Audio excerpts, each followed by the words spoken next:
अंधेरे में।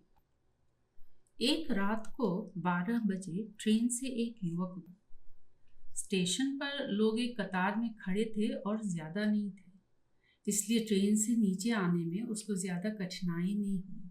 स्टेशन पर बिजली की रोशनी थी, परंतु वह रात के अंधियारे को चीर न सकती थी, और इसलिए मानो रात अपने सघन रेशमी अंधियारे से तंबूनुमा घर हो गई थी, जिसमें बिजली के दिए जलते हैं। उतरते ही युवक को प्लेटफॉर्म की परिचित गंध ने, जिसमें गरम धुआं और ठंडी हवा के झोंके, गरम चाय की बास और पोर्टरों के काले लोहे में बंद मोटे कांचों से सुरक्षित पीली ज्वालाओं के कंदीले पर से आती हुई अजीब उग्रबास इत्यादि सारी परिचित ध्वनियां और गंध थे, उसकी संज्ञा से भेंट की। युवक के हृदय में जैसे एक दरवाजा खुल गया था, एक ध्वनि के साथ, और मानो वह ध्वनि कह रही थी, आ गया, अपना आ गया। युवक झटपट उतरा। उसके पास कुछ भी सामान नहीं था। कोयले के कणों से भरे हुए लंबे बालों में हाथों से कंघी करता हुआ वह चला। 5 साल पहले वह यहीं रहता था। इन 5 सालों की अवधि में दुनिया में काफी परिवर्तन हो गया, परंतु उस स्टेशन पर परिवर्तन आना पसंद नहीं करता था। युवक ने अपने पूर्व प्रिय नगर की खुशी में एक कप चाय पीना स्वीकार किया और वहीं स्टॉल पर खड़ा होकर कप बसी की आवाज सुनता हुआ इधर उधर देखने लगा। सब पुराना वातावरण था, परंतु इस नगर के मोहल्ले में 20 साल बिता चुकने वाला यह 25 साल का युवक पुराना नहीं रह गया था। उसकी आत्मा एक नए महीन चश्मे से स्टेशन को देख रही थी। टिकट देकर स्टेशन पर आगे बढ़ा तो देखता है कि तांगे निर्जल अलसाए बादलों की भांति निष्प्रभ और स्फूर्तिहीन ऊँघते हुए चले जा रहे हैं। युवक ने इसी से पहचान लिया कि यह विशेषता इस नगर की अपनी चीज है। दुकानें सब बंद हो चुकी थी।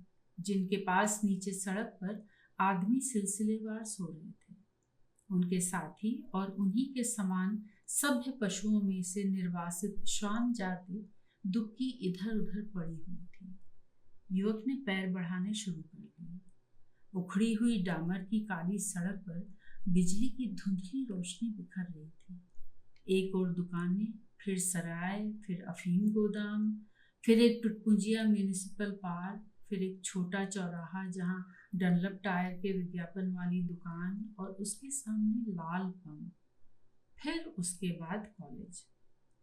और इस तरह इस छोटे शहर की बौनी इमारतें और नकली आधुनिकता इसी सड़क के किनारे किनारे एक ओर चली गई थी। दूसरी ओर रेल का हिस्सा, जहां शंटिंग का सिलसिला इस समय कुछ एक घंटों के लिए चुप था। युवक को रात का यह वातावरण अत्यंत प्रिय मालूम हुआ। गर्मी के दिन थे, फिर भी हवा बहुत ठंडी चल रही थी। सड़क के खुले हिस्से में जहां रेल के तार जा रहे थे, नीम और पीपल के वृक्ष के पत्ते झिरमिर झिरमिर कर सघन आम के बड़े बड़े दरख्त दूर से दिख रहे थे। उसी मैदान पर एक ओर एक नवीन मोहल्ला, शहर के अमीरों, व्यापारियों, अफसरों का उपनिवेश सिकुड़ा हुआ था। सब दूर शांति थी। रात का गाढ़ा मौन था। युवक के रोजमर्रा के कर्म प्रधान जीवन में रोज रात का एक सोने का समय था और सुबह के 8:30 के अनंतर जागने का समय था।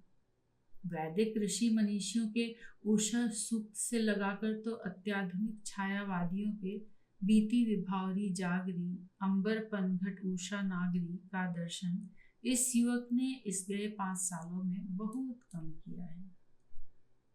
अपने उस कर्म जटिल क्षेत्र को पीछे छोड़कर जैसे मनुष्य अपनी अरुचिकर यादों से बचना चाहता हो, यह युवक इस रात में पा रहा था कि वातावरण में पैठार मैदान से उठकर आने वाली हवा की उत्फुल्ल और मीठी ताजगी के साथ ही साथ मानो मनुष्यों की सोई हुई चुपचाप आत्माएं अपनी गाढ़ी नीरवता में अधिक मधुर होकर वन की सुगंध और वृक्ष के मरमर में मिल गई है। रेल की पटरियों के पार रेलवे यार्ड में ही वहाँ के मध्यम वर्गीय नौकरों के क्वार्टर्स बने हुए थे। बाहर ही, जो उसका आंगन कहा जा सकता है, 2 खाटें समानांतर बिछी हुई थी, जिनके बीच में एक छोटा सा टेबल रखा हुआ था। उस पर एक आधुनिक लैंप अपनी अध्ययन समर्पित रोशनी डाल रहा था। एक खाट पर एक पुरुष कोई पुस्तक पढ़ रहा था और दूसरी पर घोर निद्रा थी। लैंप की धुंधली रोशनी में घर के सामने वाले बाजू पर एक काला सा अधखुला दरवाजा और बांस की चिमटियों से बनाए गए बंद बरामदे के लेटे से चतुष्कोण साफ दिख रहे थे। उस घर की पंक्ति में ही कई क्वार्टर्स और दिख रहे थे। उसी तरह पंक्तिबद्ध खाटें बराबर यथास्थान लगी हुई चली गई थी। युवक के मन में एक प्यार उमड़ आया। ये घर उसे अत्यंत आत्मीय जैसे लगे, मानो वे उसके अभिन्न अंग हों। यही बात उसकी समझ में नहीं आई। इस अजीब आनंदमय भावना ने उसके मन के संतुलित तराजू को झटके देने शुरू कर दिए। वह भावनाओं से अब इतना अभ्यस्त नहीं रह गया था कि उनका आदर्शीकरण कर सके। रोज का कठिन शुष्क जीवन उसे एक विशेष तरह का आत्मविश्वास सा देता था। परंतु आज वह बैठने वाला जीव न था। रास्ते पर पैर चल रहे थे, मन कहीं घूम रहा था। दूसरे उसे अत्यंत आत्मीय एकांत, जहां उसकी सहज प्रवृत्तियों का खुला बालिश खिलवाड़ हो, बहुत दिनों से नहीं मिला था। उसने सोचना शुरू किया कि आखिर क्यों यह अजीब जल के निर्मलिन सहज स्रोतों सी भावना उसके मन में आ गई। उसको जहां जाना था वहां का रास्ता उसे मिल नहीं सकता था।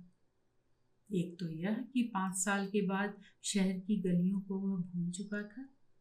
दूसरे, जिस स्थान पर उसे जाना था वह किसी खास ढंग से उसे अरुचिकर मालूम हो रहा था।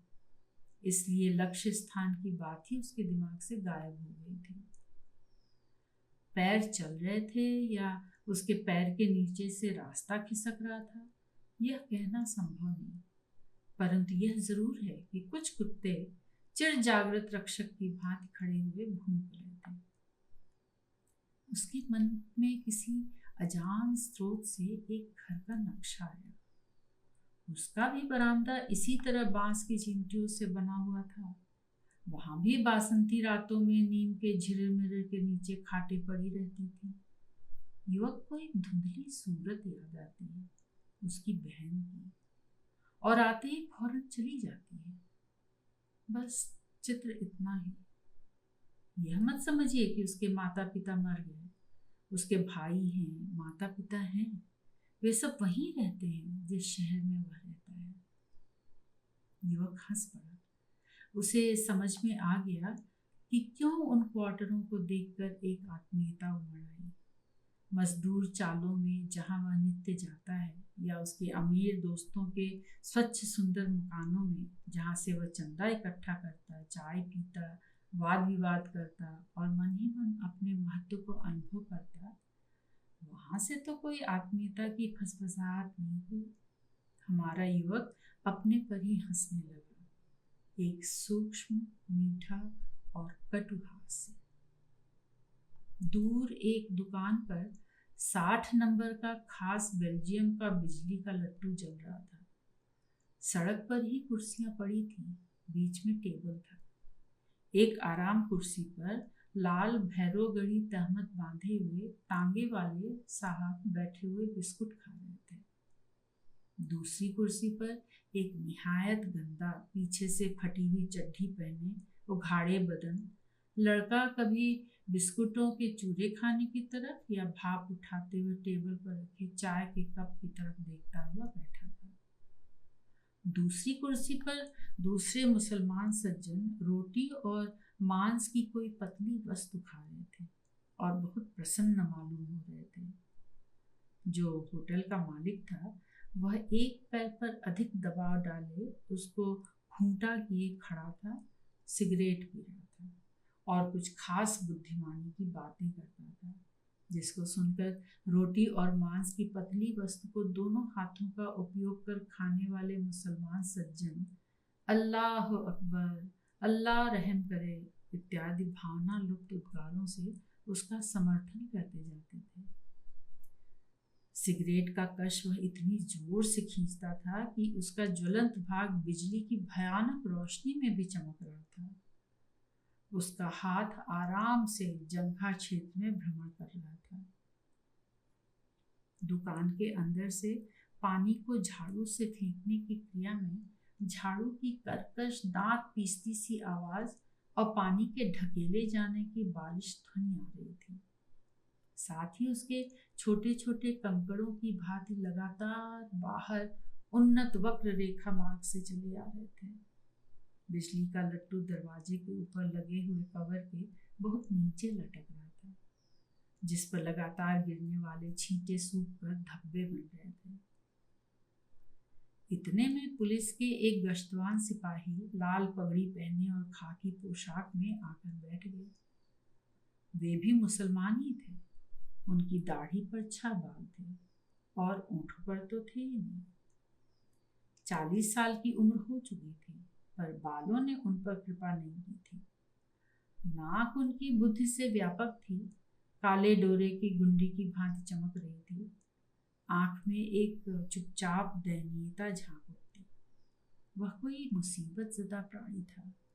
शायद उसे सुजाग था, या उसकी घरवाली दूसरे के साथ फरार हो गई थी, या वह किसी अभागी बदसूरत वेश्या का शरीर जाग था। उसे न जाने कौन सी पीड़ा थी जो 4 आदमियों में प्रकट नहीं की जा सकती थी। वह पीड़ा थीड़ा तो दूसरों के आनंद और निर्बाध हास्य को देखकर चुपचाप निबिड़ आंखों में चमक उठती थी। वह इस समय भी चमक रही थी। किसी ने उसकी तरफ ध्यान नहीं दिया। उसके सामने क्रमानुसार चाय आ गई और वह फुर फुर करते हुए पीने लगा।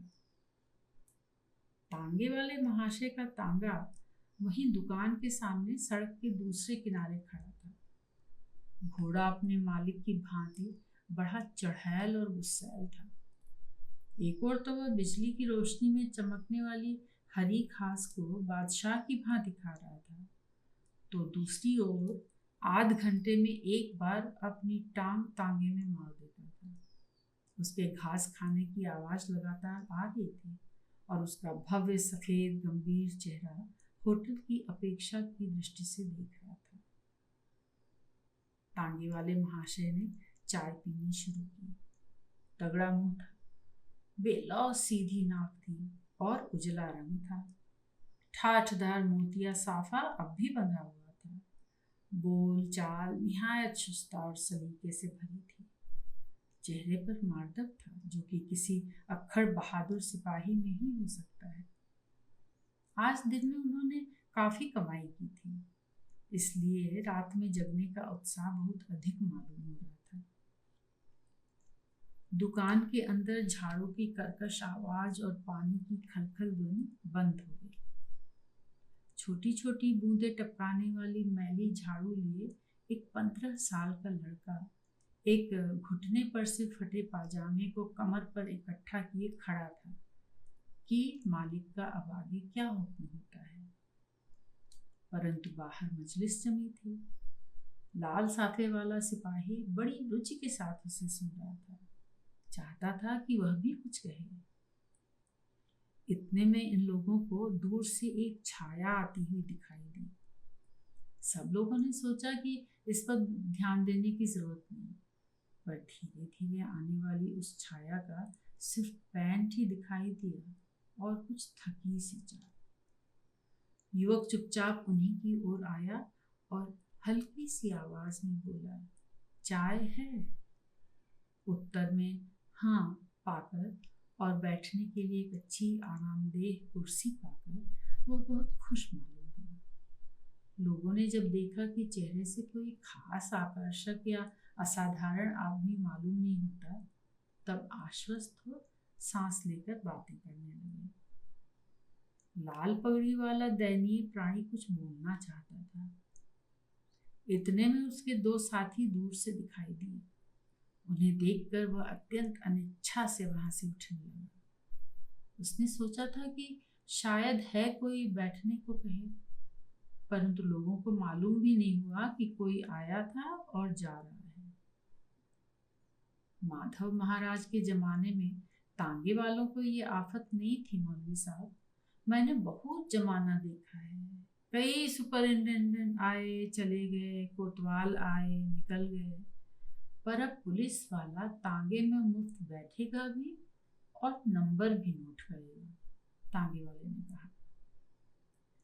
होटल वाला जो अब तक मौलवी साहब से कुछ खास बुद्धिमानी की बात कर रहा था, उसने अब जोर से बोलना शुरू किया। धोती की तहमत बांधे बहुत दुबला नाटे कद का एक अधेड़ हंसमुख आदमी था। वह बहुत बातूनी और बहुत खुशमिजाज आदमी और अश्लील बातों से घृणा करने वाला एक खास ढंग से संस्कारशील और मेहनती मालूम होता था। उसने कहा, मौलवी साहब, दुनिया यूं ही चलती रहेगी। मैंने कई कारोबार किए, देखा सब में मक्कारी है, और कारोबारी की निगाह में मक्कारी का नाम दुनियादारी है। पुलिस वाले भी मक्कार हैं, तांगे वाले कम मक्कार नहीं है। वह जैनुल आबेदीन मिर्जावाड़ी में रहने वाला, सुना है आपने किस्सा?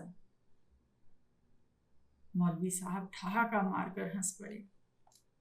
या अल्लाह कहते हुए दाढ़ी पर 2 बार हाथ फेरा और अपनी उकताहट को छिपाते हुए मौलवी साहब को एक कप चाय और बिस्कुट मुफ्तिया उधार लेना था। आंखों में मनोरंजन विस्मय उड़कर होटल वाले की बात सुनने लगे। होटल वाले ने अपने जीवन का रहस्य उद्घाटन करने से डर कर बात को बदलते हुए कहा, मैं आपको किस्सा सुनाता हूँ। दुनिया में बदमाशी है, बदतमीजी है, पर करना क्या? गालियों से तो काम नहीं चलता। क्यों रहीम बख्श तांगे वाले बहुत गालियां देते हैं। दूसरे सड़क पर से गुजरती हुई औरतों को देख, चाहे वे मारवाड़ियां ही हों, ढिल्लम ढाल पेट वाली, बस इन्हें फौरन लैला याद आ जाती है। यह देखकर मेरी रूह कांपती है। मौलवी साहब, मेरा दिल एक सच्चे सैयद का दिल है। एक दफा क्या हुआ कि हजरत अली अपने महल में बैठे हुए थे और राजकाज देख रहे थे कि इतने में दरबान ने कहा कि कुछ मिस्त्री सौदागर आए हैं, आपसे मिलना चाहते हैं। अब उनमें का एक सौदागर आलिम था। मौलवी सिर्फ उसके चेहरे को देख रहे थे, जिस पर अनेक भावनाएं उमड़ रही थी, जिससे उसका चिपका काला चेहरा और भी विकृत मालूम होता था। दूसरे वह यह अनुभव कर रहे थे कि यह अपना ज्ञान बखान रहा है और ज्ञान का अधिकार तो उन्हें है। तीसरे, उन्होंने यह योग्य समय जानकर कहा, भाई एक कप चाय और बुलवा दो। चाय का नाम सुनकर कुर्सी पर बैठे हुए युवक ने कहा, एक कप यहाँ भी। पीछे से फटी चड्ढी पहने हुए गंदा लड़का ऊँघ रहा था। वह ऊँघता हुआ ही चाय लाने लगा। तांगे वाला रहीम बख्श बातों को गौर से सुन रहा था। वह जानना चाहता था कि इस कहानी का तांगे वालों से क्या संबंध है। होटल वाले ने कहना शुरू किया, उनमें का एक सौदागर आलिम था। उसने हजरत अली का नाम सुन रखा था कि गरीबों के ये सबसे बड़े हिमायती हैं, शानो शौकत बिल्कुल पसंद नहीं करते। और अब देखता क्या है कि महल की दीवारें संगमरमर से बनी हुई हैं, जिसमें ख्वाब कोह के हीरे दरवाजों के मेहराबों पर जड़े हुए हैं, और चबूतरा काले चिकने संगमूसे का बना हुआ है। हरे हरे बाग हैं और फव्वारे छूट रहे हैं। वह मन ही मन मुस्कुराया। गर्मी पड़ रही थी और रुमाल से बंधे हुए सिर से पसीना छूट रहा था। हजरत अली के सामने जब माल की कीमत नक्की हो चुकी तो सौदागर उनकी मेहरबान सूरत से खिंचकर बोला, बादशाह सलामत, सुना था कि हजरत अली गरीबों के गुलाम हैं, पर मैंने कुछ और ही देखा है। हो सकता है गलत देखा हो। सौदागर अपना गट्ठा बांधते बांधते कह रहे थे। हजरत अली की आंख से एक बिजली सी निकली। सौदागर ने देखा नहीं, उसकी पीठ उधर थी। वह अपने माल का गट्ठा बांध रहा था। हजरत अली ने कहा, ज्यादा बातें मैं आपसे नहीं कहना चाहता। आप मुझे इस वक्त महल में देखते हैं, पर हमेशा यहाँ नहीं रहता। बाजार में अनाज के बोरे उठाते हुए मुझे किसी ने नहीं देखा है। हजरत अली की आंखें किसी खास बेचैनी से चमक रही थी। वे रेशम का लंबा शाही लबादा पहने हुए थे। उन्होंने उसके बंद खोले। सौदागर ने आश्चर्य से देखा कि हजरत अली मोटे बोरे के कपड़े अंदर से पहने हुए हैं। सौदागर ने सिर नीचा कर लिया। सैयद होटल वाले की आंखों में आंसू आ गए। मौलवी साहब ने सिर नीचा कर लिया, मानो उन्हें 100 जूते पड़ गए हों। चाय की गर्मी सब खत्म हो गई। गांव तांगे वाले को इसमें खास मजा नहीं आया। युवक अपनी कुर्सी पर बैठा हुआ ध्यान से सुन रहा था। होटल वाले ने कहा, असली मजहब इसे कहते हैं। मेरे पास मुस्लिम लीग ही आते हैं, चंदा मांगते हैं। मुस्लिम कौम निहायत गरीब है। मुझसे पाकिस्तान नहीं मांगते, मुझसे पाकिस्तान की बातें भी नहीं करते। हिंदू मुस्लिम इत्तेहाद पर मेरा विश्वास है, लेकिन मैं जरूर दे देता हूँ। कौमी जंग अखबार देखा है आपने? उसकी पॉलिसी मुझे पसंद है। लाल बावटे वालों का है, मैं उन्हें भी चंदा देता हूँ। मेरा भाई बिरला मिल में है, खाता कमेटी का सेक्रेटरी है। वह मुझसे चंदा ले जाता है। युवक अब वहां बैठना नहीं चाहता था, फिर भी सैयद साहब की बातों को पूरा सुन लेने की इच्छा थी। मालूम होता था आज वे मजे में आ रहे हैं। रात काफी आगे बढ़ चुकी थी। होटल के सामने म्यूनिसिपल बगीचे के बड़े बड़े दरख्त रात की गहराई में ऊँघ से रहे थे, जिनके पीछे आधा चांद मुस्लिम नववधु के भाल पर लटकते हुए अलंकार के समान लग रहा था। नौयुवक जब और चलने लगा तो मालूम हुआ कि उसके पीछे भी कोई चल रहा है। उन दोनों के पैरों की आवाज गूंज रही थी, परंतु चांद की तरफ जो घने दरख्तों के पीछे से उठ रहा था, वह युवक मुंह उठाए देखता जा रहा था। विशाल गहरा काला शुक्र तारा आलोकित आकाश और नीचे निस्तब्ध शांति, जो दरख्तों की पत्तियों में भटकने वाले पवन की क्रीड़ा में गा उठती थी। युवक ऐसी लंबी एकांत रात में अर्ध परिचित नगर की राह में अनुभव कर रहा था कि मानो नग्न आसमान, मुक्त दिशा और नित्य नवीन चांद से लाखों शक्ति धाराएं फूटकर नौयुवक के हृदय में मिल रही हैं। नग्न ठंडे पाषाण आसमान और चांद की भांति उसी प्रकार उसका हृदय नग्न और शुभ्र शीतल हो गया है। द्रव्य की गतिमयी धारा ही उसके हृदय में बह रही है। पाषाण जिस प्रकार प्रकृति का अविभाज्य अंग है, मनुष्य प्रकृति पर अधिकार करके भी अपने रूप से उसका अविभाज्य अंग है। चांद धीरे धीरे आसमान में ऊपर सरक रहा था। वृक्षों का मरमर रात के सुनसान अंधेरे में स्वप्न की भांति चल रहा था, परस्पर विरोधी विचित्र गति ताल के संयोग सा। जो छाया 2 कदम पीछे चल रही थी, वह नवयुवक के साथ हो गई। नवयुवक ने देखा कि सफेद नाजुक लाठी के हिलते त्रिकोण पर चांद की चांदनी खेल रही है। लंबी और सुरेख नाक की नाजुक कगार पर चांद का टुकड़ा चमक रहा है, जिससे मुंह का करीब करीब आधा भाग छायाच्छन्न है और 2 गहरी छोटी आंखें चांदनी और हर्ष से प्रतिबिंबित है। उस वृद्ध मौलवी के चेहरे को देखकर नवयुवक को D.H. लॉरेंस का चित्र याद आ गया। उस अर्धविद्र ने आते ही अपनी ठेठ प्रकृति से उत्सुक होकर पूछा, आप कहाँ रहते हैं? वृद्ध के चेहरे पर स्वाभाविक अच्छाई हंस रही थी। इस नए शहर के अजनबीपन में उसे इस मौलवी का स्वाभाविक अच्छाई से हंसता चेहरा प्रिय मालूम पड़ा। उसने कहा, मैं इस शहर से भली भांति वाकिफ नहीं हूँ। सराय में उतरा हूँ, नींद आ रही थी, इसलिए बाहर निकल पड़ा हूँ। होटल में बैठा हुआ यह वृद्ध मौलवी सैयद से हार गया था, मानो उसकी विद्वत्ता भी हार गई थी। इस हार से मन में उत्पन्न हुए अभाव और आत्मलीन जलन को वह शांत करना चाहता था। सैयद साहब बहुत अच्छे आदमी हैं, हम लोगों पर उनकी बड़ी मेहरबानी है। नवयुवक ने बात काट कर पूछा, आप कहाँ काम करते हैं? मैं मस्जिद मदरसे में पढ़ाता हूँ। जी हाँ, गुजर करने के लिए काफ़ी हो जाता है। उसकी आंखें सहसा म्लान हो गई और वह चुप होकर गर्दन झुकाकर नीचे देखने लगा। फिर कहा, जी हाँ, 10 साल पहले शादी हो चुकी थी। मालूम नहीं था कि वह गहने समेट करके चंपत हो जाएगी। तब से इसी मस्जिद में हूँ। युवक ने देखा कि बूढ़ा एक ऐसी बात कह गया है जो एक अपरिचित से कहना नहीं चाहिए। बूढ़े ने कुछ ज्यादा नहीं कहा, परंतु इतने नैकट्य की बात सुनकर युवक की सहानुभूति के द्वार खुल गए। उसने बूढ़े की सूरत से ही कई बातें जान ली।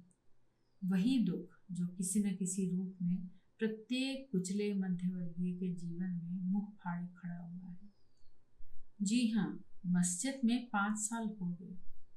15 रुपया मिलते हैं, गुजर कर लेता हूँ, लेकिन अब मन नहीं लगता। दुनिया सूनी सूनी से लगती है। इस लड़ाई ने एक बात और पैदा कर दी है, दिलचस्पी।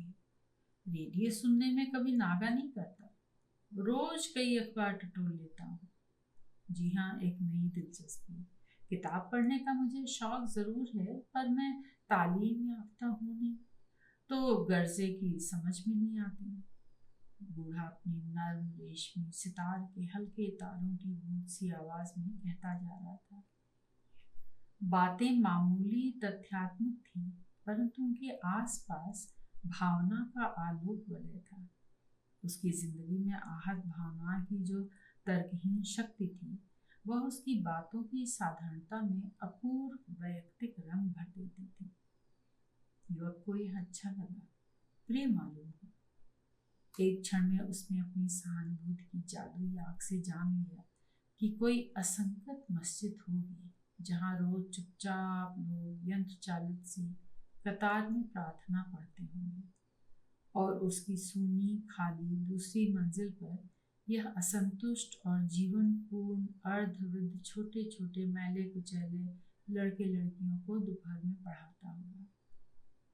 अपने लड़कों की उधम से परेशान माँ बाप उन्हें काम में जुटाए रखने के लिए मदरसे में भेज देते होंगे, और यह अनमने भाव से पढ़ाता होगा और अपनी जिंदगी, दुनिया और दोपहर का सारा क्रुद्ध सुनापन इसके दिल में बेचैनी से तड़पता होगा।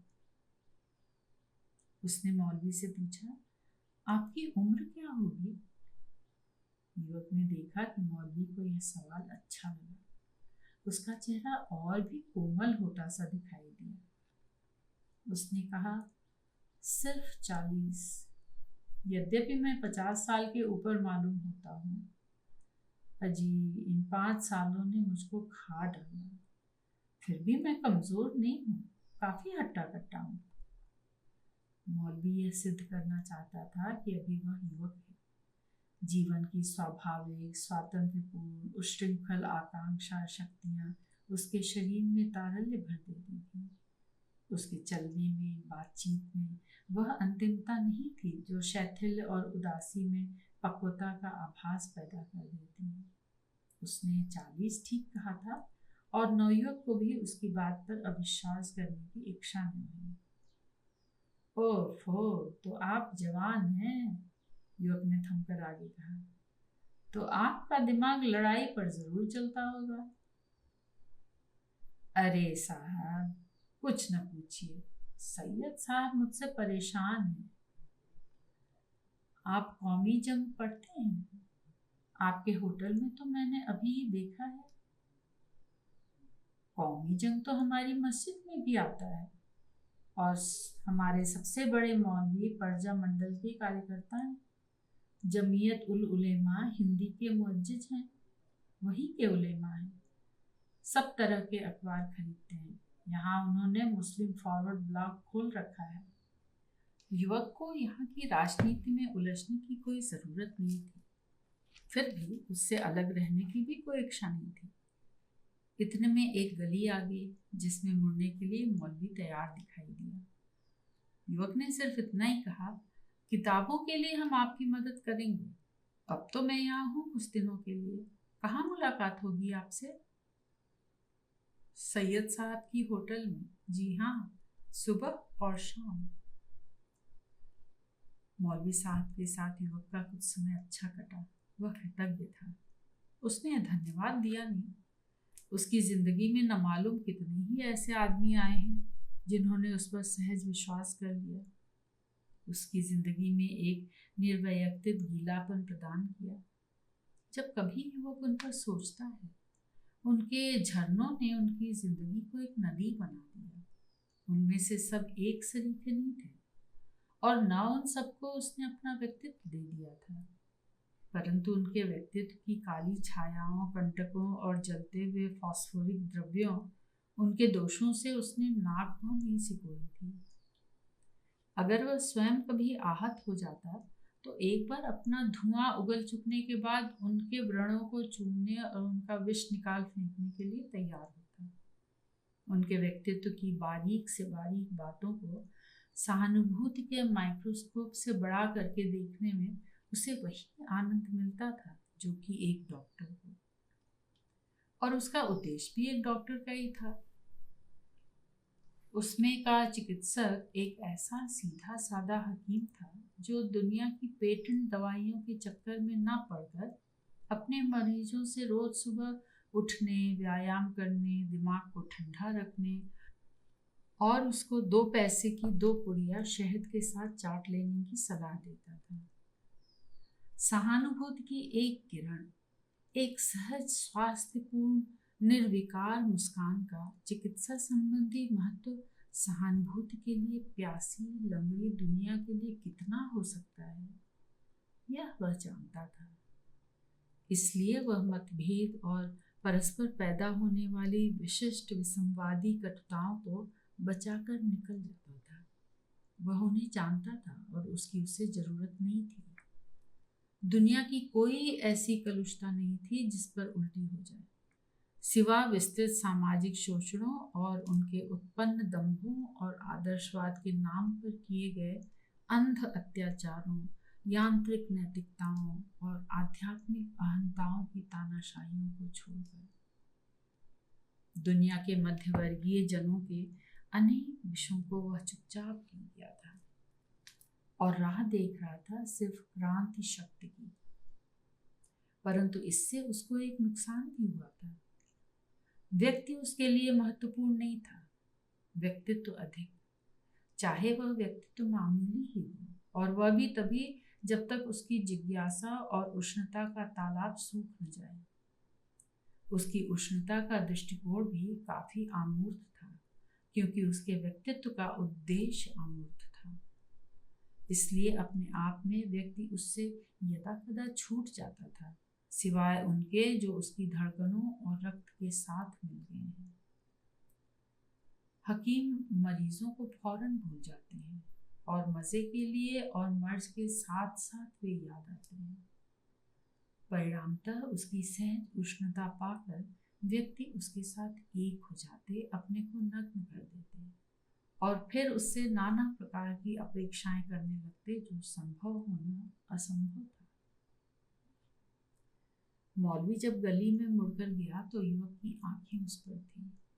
मौलवी का लंबा, दुबला और श्वेत वस्त्रवत सारा शरीर उसे एक चलता फिरता इतिहास मालूम हुआ। उसकी दाढ़ी का त्रिकोण, आंखों की चपल चमक और भावना शक्तियों से हिलते कपोलों का इतिहास जान लेने की इच्छा उसमें दुगनी हो गई। तब सड़क के आधे भाग पर चांदनी बिछी थी और आधा भाग चंद्र के तिरछे होने के कारण छायाच्छन्न होकर काला हो गया था। उसका कालापन चांदनी से अधिक उठा हुआ मालूम हो रहा था। युवक के सामने समस्याएं 2 थी, एक आराम की, दूसरी आराम के स्थान की, और 2 रास्ते थे। एक कि रात भर घूमा जाए, रात के समाप्त होने में सिर्फ 3.5 घंटे थे और दूसरे स्टेशन पर कहीं भी सो लिया जाए। कुछ सोच विचार कर उसने स्टेशन का रास्ता लिया। उसके शरीर में 3 दिन के लगातार श्रम की थकान थी और उसके पैर शरीर का बोझ ढोने से इनकार कर रहे थे। परंतु जिस प्रकार जिंदगी में अकेले आदमी को अपनी थकान के बावजूद भोजन खुद ही तैयार करना पड़ता है, तभी तो पेट भर सकता है, उसी प्रकार उसके पैर चुपचाप अपने दुख की कथा अपने से ही कहते हुए अपने कार्य में संलग्न थे। उसको एक बार मुड़ना पड़ा। वह एक कम चौड़ा रास्ता था जिसके दोनों ओर बड़ी बड़ी अट्टालिकाएं चुपचाप खड़ी थीं। जिसके पैरों नीचे बिछा हुआ रास्ता 2 पहाड़ियों में से गुजरे हुए रास्ते की भांति गड्ढे में पड़ा हुआ मालूम होता था। बाईं ओर की अट्टालिकाओं के ऊपरी भाग पर चांदनी बिछी हुई थी।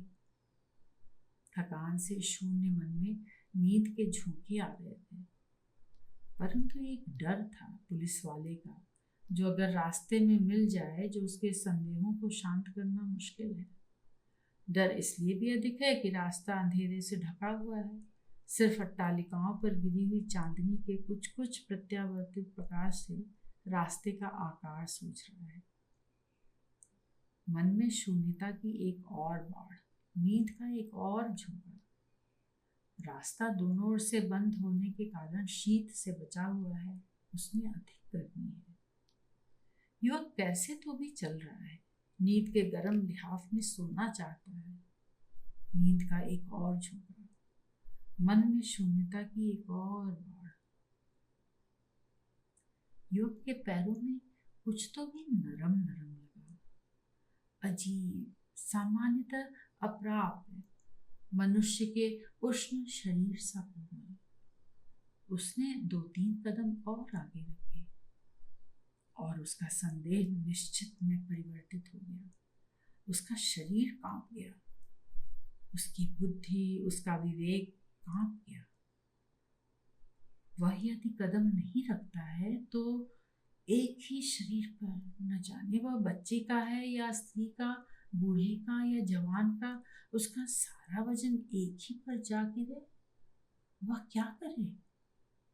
वह भागने लगा एक किनारे की ओर, परंतु कहाँ, वहां तक आदमी सोए हुए थे। उसके शरीर की गर्म कोमलता उसके पैरों से चिपक गई थी। वहीं एक पत्थर मिला, वह उस पर खड़ा हो गया, हांफता हुआ। उसके पैर कांप रहे थे। वह आंखें फाड़ फाड़ कर देख रहा था, परंतु अंधेरे के उस समुद्र में उसे कुछ नहीं दिखा। यह उसके लिए और भी बुरा हुआ। उसका पाप यूं ही अंधेरे में छिपा रह जाएगा। उसकी विवेक भावना सिपटा कर रह गई। उसको ऐसा धक्का लगा कि वह संभलने भी नहीं पाया। वह पुण्यात्मा विवेक शक्ति केवल कांप रही थी। युवक के मन में एक प्रश्न बिजली के नृत्य की भांति मुड़कर मटक मटक कर घूमने लगा। क्यों नहीं इतने सब भूखे भिखारी जागृत होकर उसको डंडे मारकर चूर कर देते? क्यों उसे अब तक जिंदा रहने दिया गया? परंतु इसका जवाब क्या हो सकता है? वह हारा सा सड़क के किनारे किनारे चलने लगा, मानो उस गहरे अंधेरे में भी भूखी आत्माओं की हजार हजार आंखें उसकी बुजदिली, पाप और कलंक को देख रही हैं।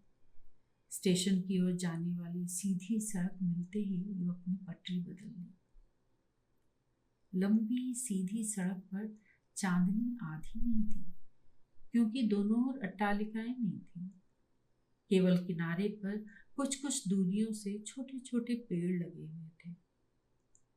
मौन शीतल चांदनी सफेद कफन की भांति रास्ते पर बिछती हुई 2 क्षितिजों को छू रही थी। एक विस्तृत शांत खुलापन युवक को ढक रहा था और उसे सिर्फ अपनी आवाज सुनाई दे रही थी। पाप, हमारा पाप, हम ढीले ढाले सुस्त मध्यवर्गीय आत्मसंतोषियों का घोर पाप, बंगाल की भूख हमारे चरित्र विनाश का सबसे बड़ा सबूत। उसकी याद आते ही जिसको भुलाने की तीव्र चेष्टा कर रहा था, उसका हृदय कांप जाता था और विवेक भावना हाँफने लगती थी। उस लंबी सुदीर्घ श्वेत सड़क पर वह युवक एक छोटी सी नगण्य छाया होकर चला जा रहा था।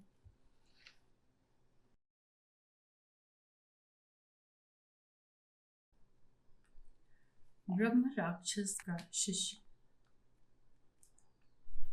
उस महाभव्य भवन की 8वीं मंजिल के जीने से 7वीं मंजिल के जीने की सूनी सूनी सीढ़ियों पर उतरते हुए उस विद्यार्थी का चेहरा भीतर से किसी प्रकाश से लाल हो रहा था।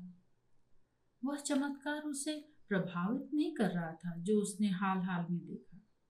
3 कमरे पार करता हुआ वह विशाल वज्रबाहु हाथ उसकी आंखों के सामने फिर से खिंच जाता।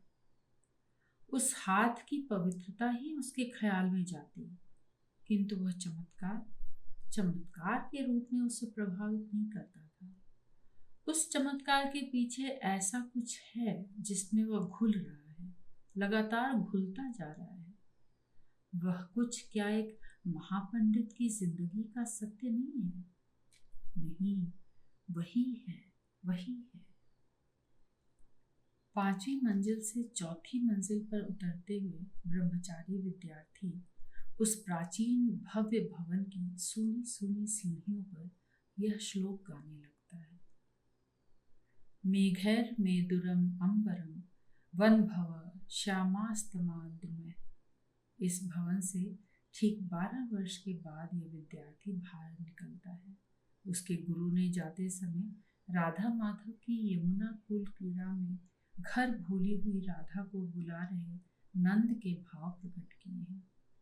गुरु ने एक साथ श्रृंगार और वात्सल्य का बोध विद्यार्थी को करवाया।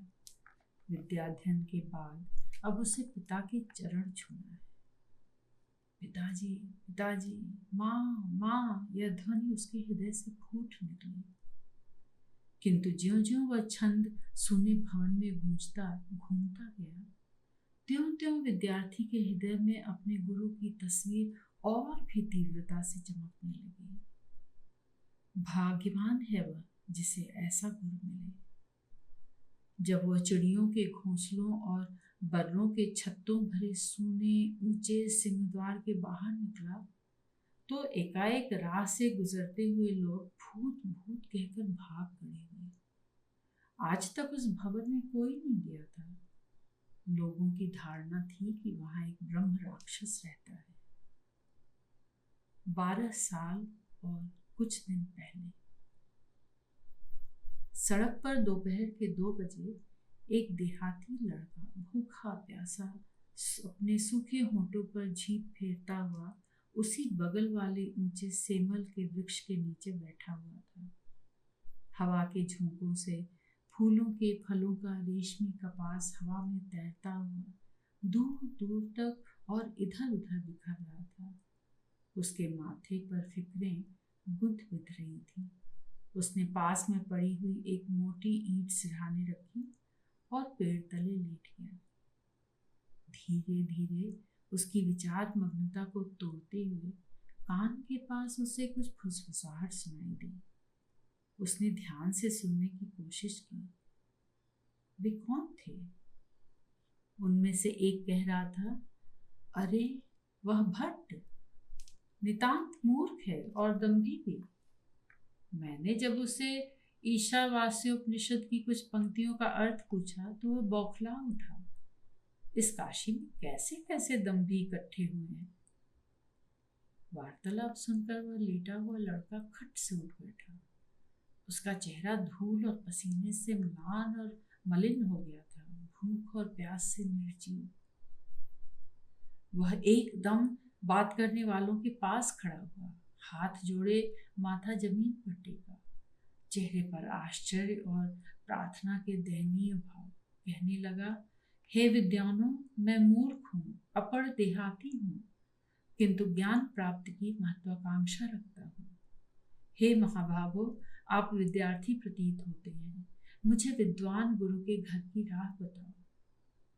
पेड़ तले बैठे हुए दो बटुक विद्यार्थी उस देहाती को देखकर हंसने लगे। पूछा, कहाँ से आया है? दक्षिण के एक देहात से। पढ़ने लिखने से मैंने बैर किया तो विद्वान पिताजी ने घर से निकाल दिया। तब मैंने पक्का निश्चय कर लिया कि काशी जाकर विद्याध्ययन करूंगा। जंगल जंगल घूमता, राह पूछता मैं आज ही काशी पहुंचा हूं। कृपा करके गुरु का दर्शन कराइए। अब दोनों विद्यार्थी जोर जोर से हंसने लगे। उनमें से एक जो विदूषक था कहने लगा, देख बे, सामने सिंह द्वार है, उसमें घुस जा, तुझे गुरु मिल जाएगा। कहकर वह ठठाकर हंस पड़ा। आशा न थी कि गुरु बिल्कुल सामने ही है।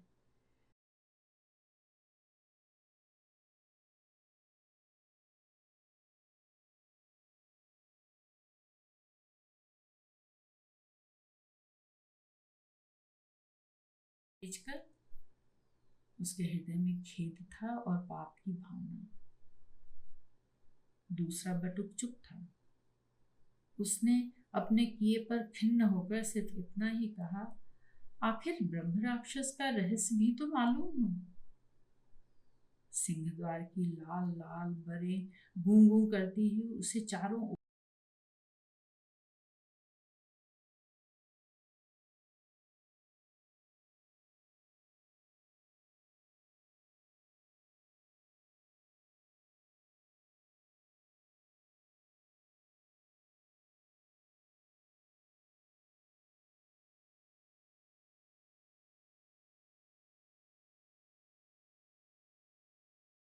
कोई साफ करके गया हो, लेकिन वहां कोई नहीं था।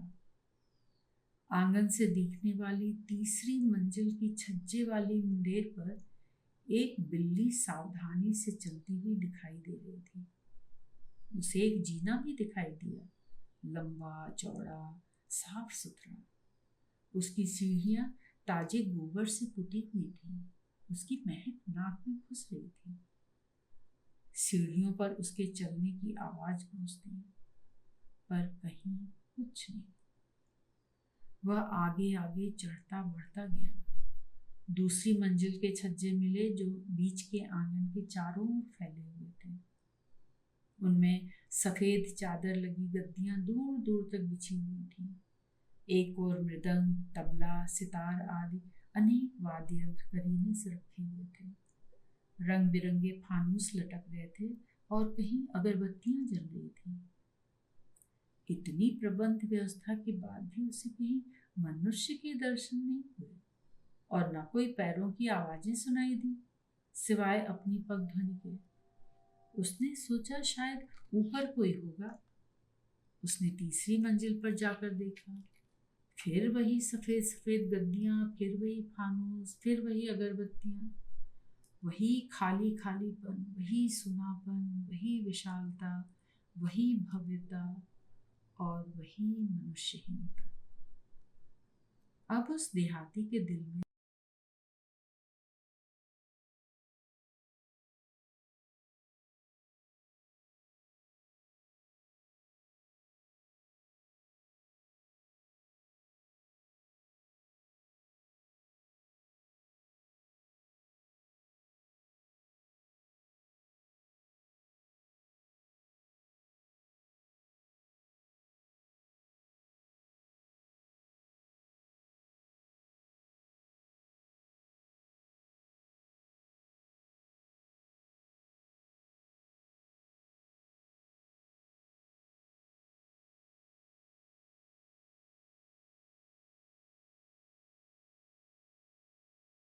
जी है और कितनी निर्जन।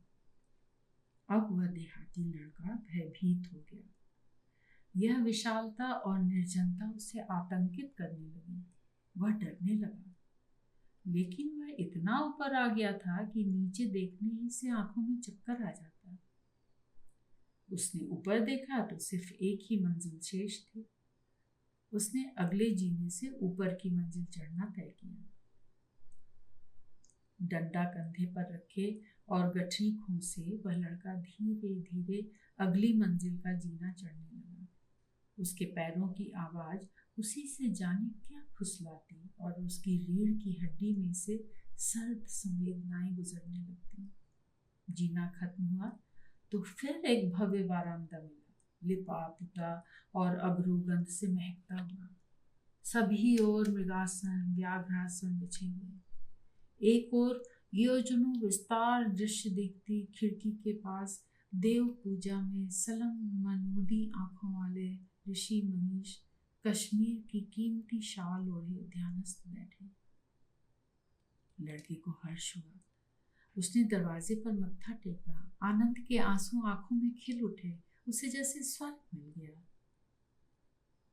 ध्यान मुद्रा भंग नहीं हुई तो मन ही मन माने हुए गुरु को प्रणाम कर लड़का जीने की सर्वोच्च सीढ़ी पर लेट गया। तुरंत ही उसे नींद आ गई। वह गहरे सपनों में खो गया। थकित शरीर और संतुष्ट मन ने उसकी इच्छाओं को मूर्त रूप दिया। वह विद्वान बनकर देहात में अपने पिता के पास वापस पहुंच गया है। उनके चरणों को पकड़े उन्हें अपने आंसुओं से तर कर रहा है और आज हृदय होकर कह रहा है, पिताजी मैं विद्वान बनकर आ गया, मुझे और सिखाइए, मुझे राह बताइए पिताजी, पिताजी। और माँ आंचल से अपनी आंखें पोंछती हुई पुत्र के ज्ञान गौरव से भरकर उसे अपने हाथ से खींचती हुई गोद में भर रही है। साश्रुमुख पिता का वात्सल्य भरा हाथ उसके शीश पर आशीर्वाद का छत्र बनकर फैला हुआ है। वह देहाती लड़का चल पड़ा और देखा कि उस तेजस्वी ब्राह्मण का दैदीप्यमान चेहरा, जो अभी अभी मृदु और कोमल होकर उस पर किरणें बिखेर रहा था, कठोर और अजनबी होता जा रहा है। ब्राह्मण ने कठोर होकर कहा, तुमने यहाँ आने का कैसे साहस किया? यहाँ कैसे आए? लड़के ने मत्था टेका। भगवान, मैं मूढ़ हूँ, निरक्षर हूँ, ज्ञान अर्जन करने के लिए आया हूँ। ब्राह्मण कुछ हंसा। उसकी आवाज धीमी हो गई, किंतु दृढ़ता वही रही, सूखापन और कठोरता वही। तूने निश्चय कर लिया है? जी। नहीं, तुझे निश्चय की आदत नहीं है, एक बार और सोच ले। जा, फिलहाल नहा धो, उस कमरे में वहां जाकर भोजन कर लेट, सोच विचार, कल मुझसे मिलना। दूसरे दिन प्रत्यूष काल में लड़का गुरु से पूर्व जागृत हुआ, नहाया धोया, गुरु की पूजा की थाली सजाई और आज्ञाकारी शिष्य की भांति आदेश की प्रतीक्षा करने लगा। उसके शरीर में अब एक नई चेतना आ गई थी। नेत्र प्रकाशमान थे। विशाल बाहु, पृथुवक्ष, तेजस्वी ललाट वाले अपने गुरु की चर्या देखकर लड़का भावुक रूप से मुक्त हो गया था। वह छोटे से छोटा होना चाहता था कि जिससे लालची चींटी की भांति जमीन पर पड़ा मिट्टी में मिला ज्ञान की शक्कर का एक एक कण साफ दे सके और तुरंत पकड़ सके। गुरु ने संशयपूर्ण दृष्टि से देख उसे डपट कर पूछा, सोच विचार लिया? जी। जी की डरी हुई आवाज। कुछ सोचकर गुरु ने कहा, नहीं, तुझे निश्चय करने की आदत नहीं है। एक बार पढ़ाई शुरू करने पर तुम 12 वर्ष तक फिर यहाँ से निकल नहीं सकते। सोच विचार लो। अच्छा, मेरे साथ 1 बजे भोजन करना, अलग नहीं। और गुरु व्याघ्रासन पर बैठकर पूजा अर्चना में लीन हो गए। इस प्रकार 2 दिन और बीत गए। लड़के ने अपना एक कार्यक्रम बना लिया था, जिसके अनुसार वह काम करता रहा। उसे प्रतीत हुआ कि गुरु उससे संतुष्ट है। एक दिन गुरु ने पूछा, तुमने तय कर लिया है कि 12 वर्ष तक तुम इस भवन के बाहर पग नहीं रखोगे? नतमस्तक होकर लड़के ने कहा, जी। गुरु को थोड़ी हंसी आई। शायद उसकी मूर्खता पर या अपनी मूर्खता पर कहा नहीं जा सकता। उन्हें लगा कि क्या इस निरे निरक्षर की आंखें नहीं है? क्या यहाँ का वातावरण सचमुच अच्छा मालूम होता है? उन्होंने अपने शिष्य के मुख का ध्यान से अवलोकन किया। एक सीधा भोला भाला निरक्षर बालमुख, चेहरे पर निष्कपट निश्चल ज्योति। अपने चेहरे पर गुरु की गड़ी हुई दृष्टि से किंचित विचलित होकर शिष्य ने अपनी निरक्षर बुद्धि वाला मस्तक और नीचा कर लिया। गुरु का हृदय पिघला। उन्होंने दिल दहलाने वाली आवाज से, जो काफी धीमी थी, कहा, देख, 12 वर्ष के भीतर तू वेद, संगीत, शास्त्र, पुराण, आयुर्वेद, साहित्य, गणित आदि आदि समस्त शास्त्र और कलाओं में पारंगत हो जाएगा।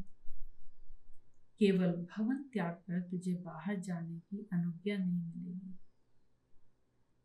ला वह आसन, वहां बैठ। और इस प्रकार गुरु ने पूजा पाठ के स्थान के समीप एक कुशासन पर अपने शिष्य को बैठा परंपरा के अनुसार पहले शब्द रूपावली से उसका विद्याध्ययन प्रारंभ कराया। गुरु ने मृदुता से कहा, बोलो बेटे, राम राम रामा। और इस बाल विद्यार्थी की अस्फुट हृदय की वाणी उस भयानक निसंग शून्य निर्जन वीरान भवन में गूंज गूंज उठती। सारा भवन गाने लगा, राम राम रामा प्रथमा। धीरे धीरे उसका अध्ययन सिद्धांत कौमुदी तक आया और फिर उनके विद्याओं को आत्मसात कर वर्ष एक के बाद एक बीतने लगे। नियमित आहार विहार और संयम के फलस्वरूप विद्यार्थी की देह पुष्ट हो गई और आंखों में नवीन तारुण्य की चमक प्रस्फुटित हो उठी। लड़का जो देहाती था अब गुरु से संस्कृत में वार्तालाप भी करने लगा। केवल एक ही बात वह आज तक नहीं जान सका, उसने कभी जानने का प्रयत्न नहीं किया, वह यह कि इस भव्य भवन में गुरु के समीप इस छोटी सी दुनिया में यदि और कोई व्यक्ति नहीं है तो सारा मामला चलता कैसे है। निश्चित समय पर दोनों गुरु शिष्य भोजन करते, सुव्यवस्थित रूप से उन्हें सादा किंतु सुचारू भोजन मिलता। इस 8वीं मंजिल से उतर 7वीं मंजिल तक उनमें से कोई कभी नहीं गया। दोनों भोजन के समय अनेक विवादग्रस्त प्रश्नों पर चर्चा करते। यहाँ इस 8वीं मंजिल पर एक नई दुनिया बस गई। जब गुरु उसे कोई छंद सिखलाते और जब विद्यार्थी मंदाक्रांता या शार्दूल विक्रीडित गाने लगता तो एकाएक उस भवन में हल्के हल्के मृदंग और वीणा बज उठती और वह वीरान निर्जन शून्य भवन वह छंद गा उठता। एक दिन गुरु ने शिष्य से कहा, बेटा, आज से तेरा अध्ययन समाप्त हो गया है। आज ही तुझे घर जाना है। आज 12वें वर्ष की अंतिम तिथि है। स्नान संध्यादि से निवृत्त होकर आओ और अपना अंतिम पाठ लो। पाठ के समय गुरु और शिष्य दोनों उदास थे, दोनों गंभीर। उनका हृदय भर रहा था। पाठ के अनंतर यथाविधि भोजन के लिए बैठे। दूसरे कक्ष में वे भोजन के लिए बैठे थे। गुरु और शिष्य दोनों अपनी अंतिम बातचीत के लिए स्वयं को तैयार करते हुए कौर मुंह में डालने ही वाले थे कि गुरु ने कहा, बेटे, खिचड़ी में घी नहीं डाला है। शिष्य उठने ही वाला था कि गुरु ने कहा, नहीं नहीं, उठो मत। और उन्होंने अपना हाथ इतना बढ़ा दिया कि वह कक्ष पार जाता हुआ अन्य कक्ष में प्रवेश कर क्षण के भीतर घी की चमचमाती लुटिया लेकर शिष्य की खिचड़ी में घी उड़ेलने लगा। शिष्य कांप कर स्तंभित रह गया। वह गुरु के कोमल वृद्ध मुख को कठोरता से देखने लगा कि यह कौन है, मानव है या दानव। उसने आज तक गुरु के व्यवहार में कोई अप्राकृतिक चमत्कार नहीं देखा था। वह भयभीत स्तंभित रह गया। गुरु ने दुखपूर्ण कोमलता से कहा, शिष्य, स्पष्ट कर दूं कि मैं ब्रह्म राक्षस हूं, किंतु फिर भी तुम्हारा गुरु हूं। मुझे तुम्हारा स्नेह चाहिए। अपने मानव जीवन में मैंने विश्व की समस्त विद्या को मत डाला, परंतु दुर्भाग्य से कोई योग्य शिष्य न मिल पाया जिसे मैं समस्त ज्ञान दे पाता। इसीलिए मेरी आत्मा इस संसार में अटकी रह गई और मैं ब्रह्म राक्षस के रूप में यहाँ विराजमान रहा। तुम आए, मैंने तुम्हें बार बार कहा लौट जाओ। कदाचित तुम्हें ज्ञान के लिए आवश्यक श्रम और संयम न हो, किंतु मैंने तुम्हारी जीवन गाथा सुनी। विद्या से वैर रखने के कारण पिता द्वारा अनेक ताड़नाओं के बावजूद तुम गंवार रहे, और बाद में माता पिता द्वारा निकाल दिए जाने पर तुम्हारे व्यथित अहंकार ने तुम्हें ज्ञान लोक का पथ खोज निकालने की ओर प्रेरित किया। मैं प्रवृत्तिवादी हूँ, साधु नहीं। सैकड़ों मील जंगल की बाधाएं पार कर तुम काशी आए। तुम्हारे चेहरे पर जिज्ञासा का आलोक था। मैंने अज्ञान से तुम्हारी मुक्ति की। तुमने मेरा ज्ञान प्राप्त कर मेरी आत्मा को मुक्ति दिला दी। ज्ञान का पाया हुआ उत्तरदायित्व मैंने पूरा किया। अब मेरा यह उत्तरदायित्व तुम पर आ गया है। जब तक मेरा दिया हुआ तुम किसी और को न दोगे, तब तक तुम्हारी मुक्ति नहीं। शिष्य, आओ, मुझे विदा दो। अपने पिताजी और माँ जी को प्रणाम कहना।